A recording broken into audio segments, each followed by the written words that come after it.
Serdecznie zapraszam do odcinka 16 playlisty Polska Bryza pod tytułem Unia, część 15. W poprzednim 15 odcinku opowiedziałem o człowieku mającym bezpośredni wpływ na wydarzenia po podpisaniu Unii. W tym odcinku opowiem o reakcji ludności prawosławnej na działania unitów. Walka pomiędzy wyznawcami prawosławia dyzunitami a papieżem i królem trwała. Już 24 czerwca 1619 roku patriarcha jerozolimski Teofan III zatwierdził w Moskwie odrodzenie patriarchatu moskiewskiego i mianował metropolitę Filareta na jego zwierzchnika. W roku następnym Teofan III wyświęcił dla Kościoła prawosławnego w Rzeczypospolitej nowych biskupów, w tym arcybiskupa połockiego Melecjusza Smotryckiego. Czyn ten został uznany przez króla i papieża za nielegalny, gdyż uznawali oni jedynie Kościół unicki.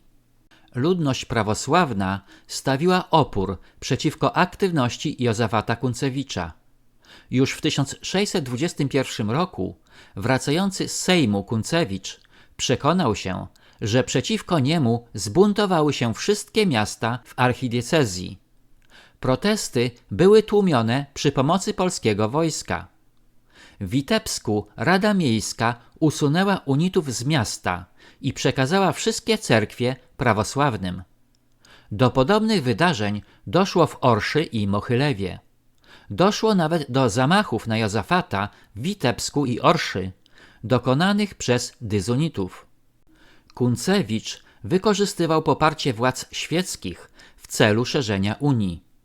Doszło nawet do sytuacji w 1622 roku, że Lew Sapiecha w liście do Kunцевича oskarżył go o niechrześcijańską postawę w stosunku do dyzunitów, posługiwanie się gwałtem i rozbojem. Zarzucił mu również, że poprzez siłowe zamykanie cerkwi prawosławnych i przemoc wobec nieunitów nie tylko nie zdobył nowych wiernych, ale zniechęcał osoby popierające wcześniej Unię i zaostrzał konflikty wewnętrzne w kraju. W 1623 roku prawosławna szlachta białoruska i ukraińska skierowała do króla list, w którym oskarżała Józefata Kunцевича o niszczenie prawosławnych cmentarzy i bezczeszczenie szczątków zmarłych. Jednakże w tym samym roku w Witebsku hierarcha zmusił prawosławne duchowieństwo do przekazania unitom swoich cerkwi i kaplic, zaś wiernych do przyjęcia Unii. Czy sytuacja, której sprawcą był bez wątpienia Józefat Kunцевич, mogła ulec zmianie? Czy było możliwe, aby wierni prawosławni, wyznający przez wieki swoją wiarę, nagle dostrzegli rzekomy geniusz Józefata i przeszli na katolicyzm? Mógł tego dokonać jedynie cud.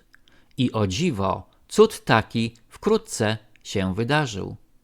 W październiku 1623 roku Józefat udał się do Witebska, aby po raz kolejny odzyskać kontrolę nad sytuacją religijną w mieście. Jednakże jego działania zakończyły się kolejnym fiaskiem. Ostatecznie 12 listopada 1623 roku Józefat Kunцевич został zamordowany przez tłum prawosławnych mieszczan, a jego ciało wrzucono do Dźwiny. Ciało odnaleziono po 6 dniach i przywieziono do katedry unickiej w Połocku. Powstają pytania, czy faktycznie duchownego zamordowali mieszczanie? Czy jego morderstwo mogło zmienić sytuację prawosławnej ludności na lepszą? Dlaczego dopiero po 6 dniach odnaleziono ciało, skoro w domniemanym tłumie mieszczan dokonujących zabójstwa musiało być wielu świadków? Bułgarski slawista Dmitrij Kenanow twierdzi, że Józefat Kunцевич świadomie sprowokował zajście, aby zginąć z rąk nieprawowiernych i dostąpić w ten sposób świętości. Inni twierdzą, że szczere oddanie Unii duchownego zaślepiało go i nie dostrzegł grożącego mu niebezpieczeństwa. Według mnie oba te twierdzenia są mało przekonujące. Jozafat był szlachcicem, człowiekiem wykształconym, szkolonym na dodatek przez jezuitów i dlatego rzekome zaślepienie Unią i niedostrzeżenie zagrożenia należy włożyć między bajki. Wątpliwa jest również wersja z prowokowaniem mieszczan i doprowadzeniem do swojej śmierci w celu stania się świętym. Duchowny dbał wyjątkowo o dobra i posiadłości kościelne i można przypuszczać, że choćby z tych powodów planował długie i dostatnie życie.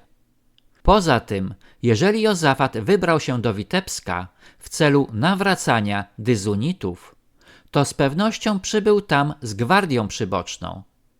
Jakim więc cudem duchowny znalazł się w tłumie mieszczan sam i gdzie podziała się jego ochrona? Bardziej prawdopodobną wersją jest celowe zamordowanie duchownego przez nieznanych sprawców w celu uczynienia Jozafata świętym. Jednak powstaje pytanie, czy śmierć Jozafata i uczynienie go świętym mogło faktycznie zmienić nastawienie prawosławnych dyzunitów do kościoła unickiego? Okazuje się, że już w rok po zabójstwie Jozafata rozpoczęto jego proces beatyfikacyjny, a w 1642 roku papież Urban VIII uczynił go błogosławionym.